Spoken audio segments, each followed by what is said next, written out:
Good morning. I am 5 minutes earlier today, so you know the drill. You can either stay with us if you're watching in replay or fast forward 5 minutes to the beginning of the actual practice.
Good morning, Judy.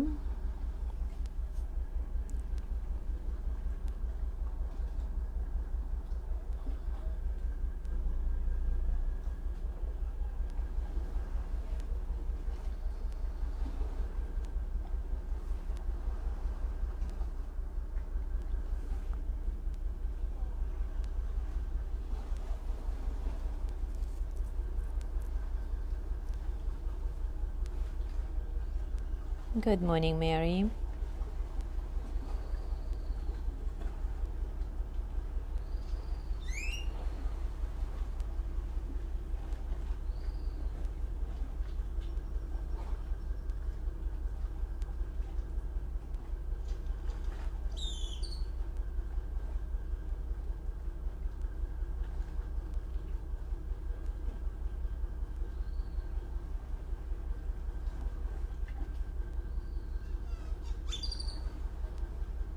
Good morning, Alice.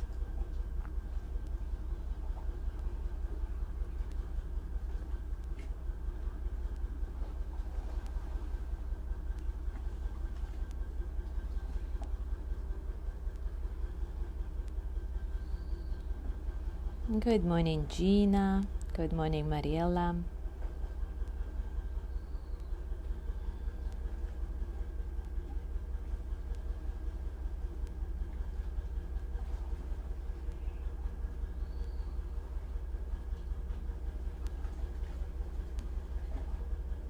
Good morning, Yanni.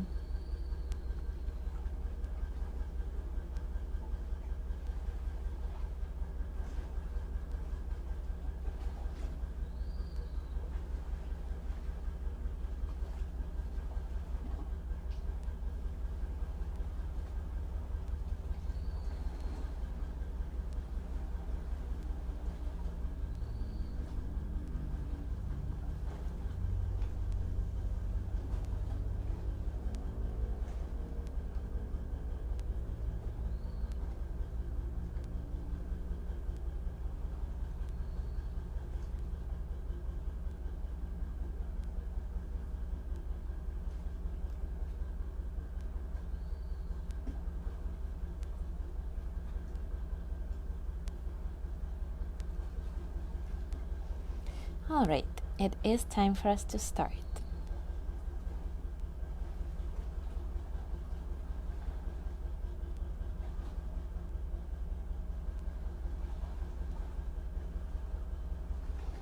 So over the past few weeks, we have been exploring the yoga's ethical guidelines for our social interaction, known as Yamas in Sanskrit. To recap, The 5 yamas are the guidelines for our social behavior. They address the fact that we're social creatures, alive on a planet full of other life forms, and we need to learn to live together and share all the goods available to us.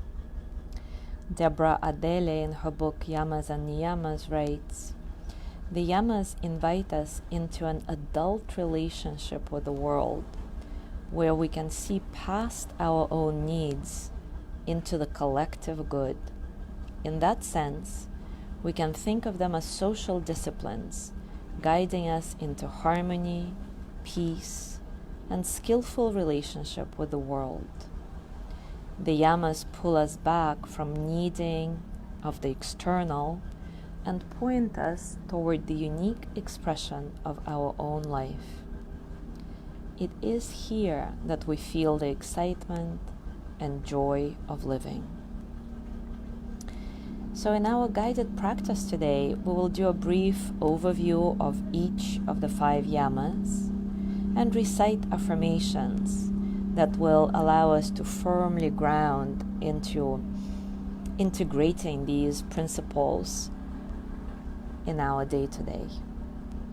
So as always, take a comfortable position and take a few moments to acknowledge all the circumstances of your practice, internal and external.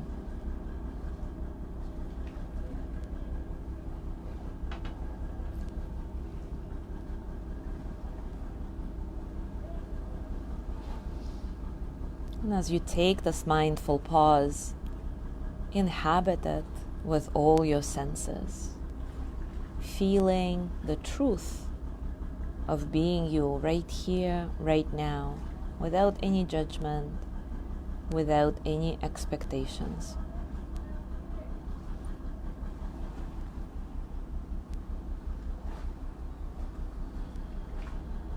Allow your body to be comfortable and relaxed, softening from the inside out, and your breath to be natural, soft, effortless.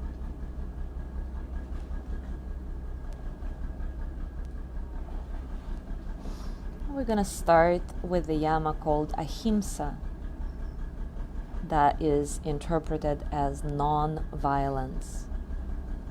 I'll remind you that the Yoga Sutra that goes with this yama is like this: being firmly grounded in the non-violence creates an atmosphere in which others can let go of their hostility.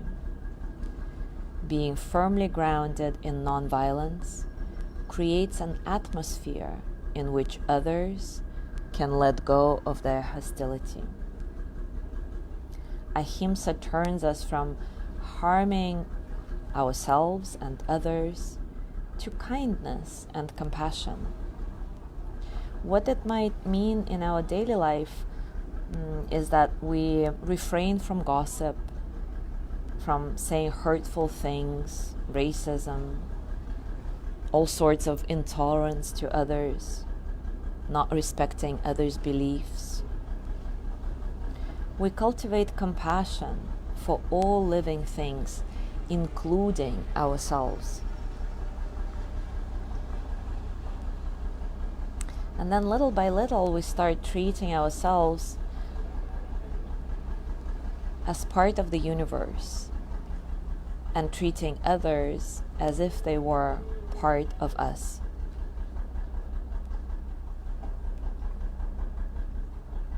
What can usually tip the scale from love and acceptance to harming, violence, is our fears and stress. So we need to check in with that on a regular basis, just to make sure that we are in harmony. So now let's create some affirmations around this guideline. I will offer you some, and as always, you're welcome to paraphrase or use your own. And as you say these affirmations, mentally or out loud, you can gently tap your fingers on your third eye, kind of tapping the affirmations in, Or maybe have your hands on your heart. Whatever is comfortable, of course. Let's begin. Take a nice inhale and exhale. My thoughts and actions are focused on loving awareness.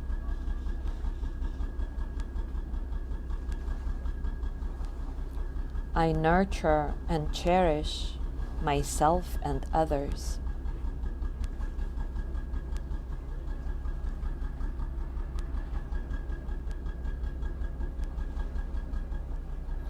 I am aware that the mind sometimes entertains thoughts of fear, anger, and selfishness. And I do not get caught in these thoughts or act upon them.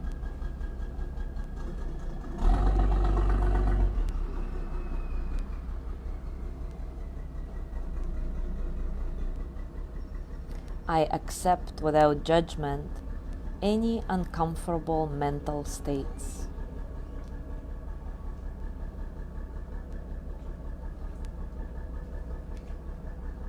I release them and return to gentle, non-violent expression of energy.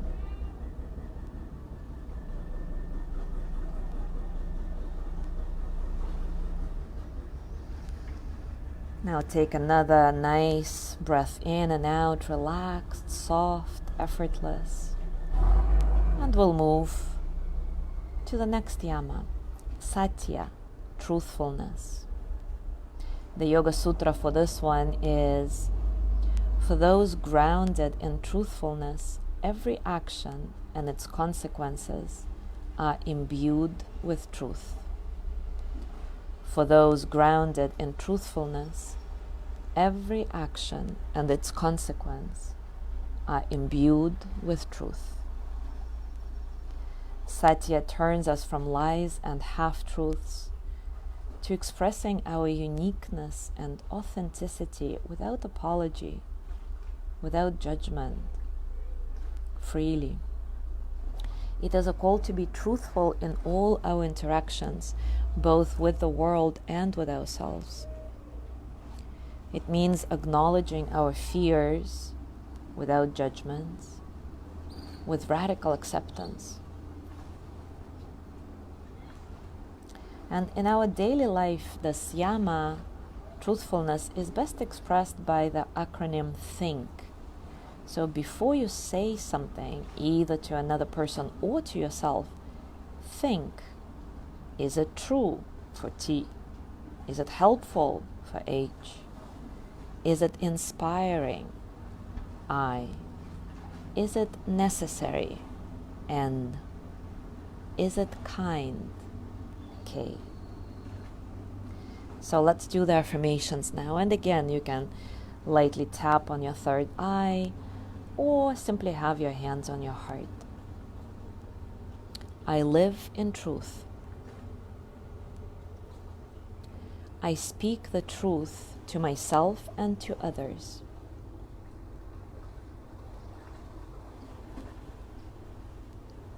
When offering my truth in the form of feedback, I am sensitive to the feelings of others.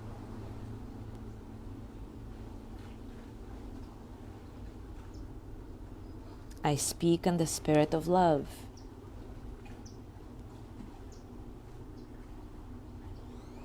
I don't blame anyone for my experience. I honestly see my own part in every situation.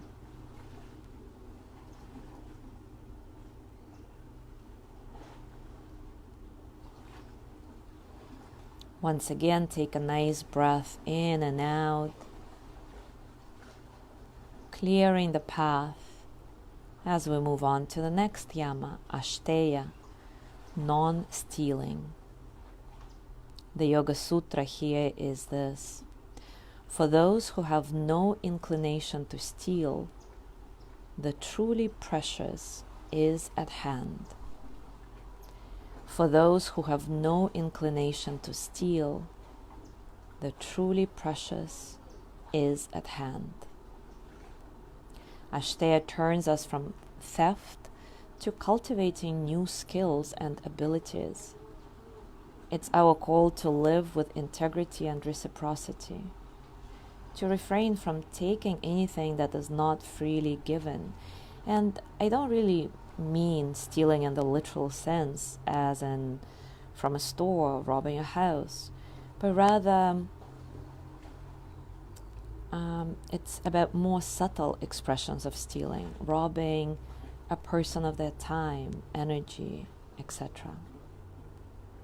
What can tip the scale from sharing to taking what's not rightfully ours is our sense of lacking. So it is very important to cultivate gratitude for all we already have, the sense of being good enough. Now let's do the affirmations. I live in gratitude for all I have.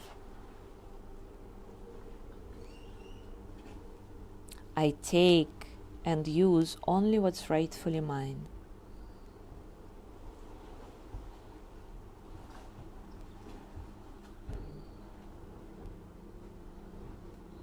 I respect the possessions and talents of others and release my desire to own objects or skills I do not have.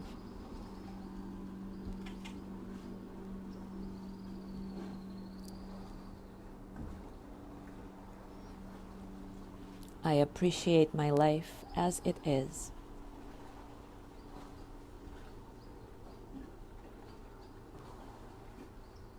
Take a nice cleansing breath in and out, and we'll move on to the next.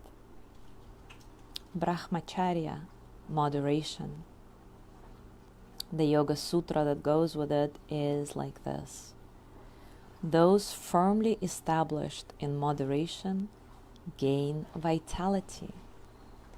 Those firmly established in moderation gain vitality. Brahmacharya turns us from greed to appreciation and pleasure without excess. It invites us to use our energy wisely, to avoid being ruled by our urges. It's our call to live in the flow of energy rather than trying to control it. And in that sense, it's not about repression of our desires, but rather about learning how to live in moderation. And the goal here is to avoid depleting our energy and to achieve true vitality. Brahmacharya invites us to delight in the ordinary, seeing everything as an expression of the divine. Now let's do the affirmations again. I am moderate in my lifestyle.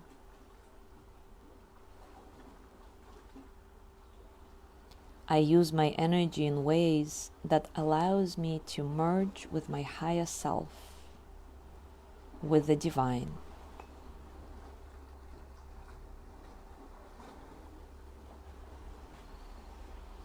I treat others and myself with respect, recognizing the inherent divinity in all people.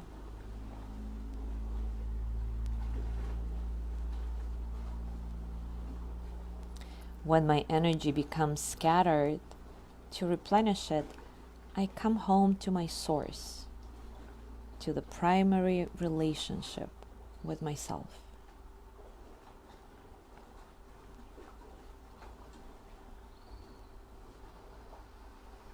Again, take a nice cleansing, effortless breath in and out, and we'll go on to the last yama, aparigraha, non-attachment. The Yoga Sutra here is this: freedom from wanting unlocks the real purpose of existence. Freedom from wanting unlocks the real purpose of existence.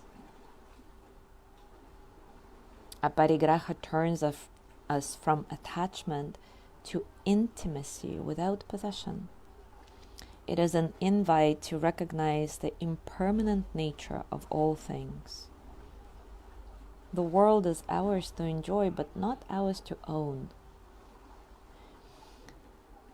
What can tip the scale here from healthy enjoyment of the moment or person to an unhealthy grasping after them, an attachment, is our fear of not having enough or not having something readily available to us when we need it, not being accepted, loved. And that's why it's so important here to cultivate our faith that we are whole, complete, and that really nothing is missing. So let's do our affirmations here.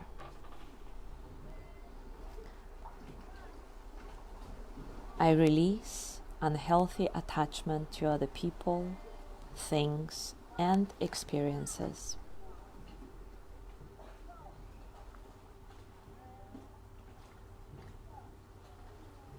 I honor myself as I cultivate simplicity.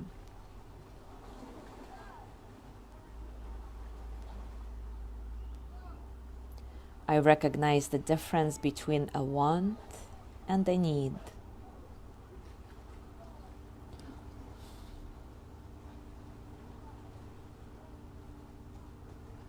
I create inner fulfillment.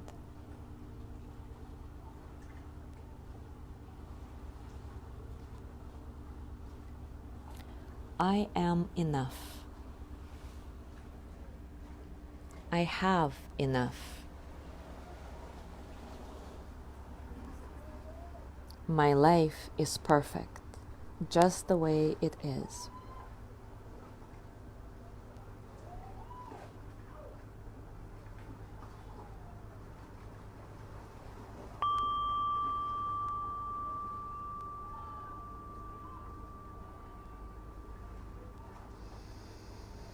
So I hope that exploring these guidelines for social interactions as they are presented in the yoga philosophy has been helpful in your day-to-day life. I would love if you can share your experiences or thoughts on this, maybe in the comments or however you want to do it.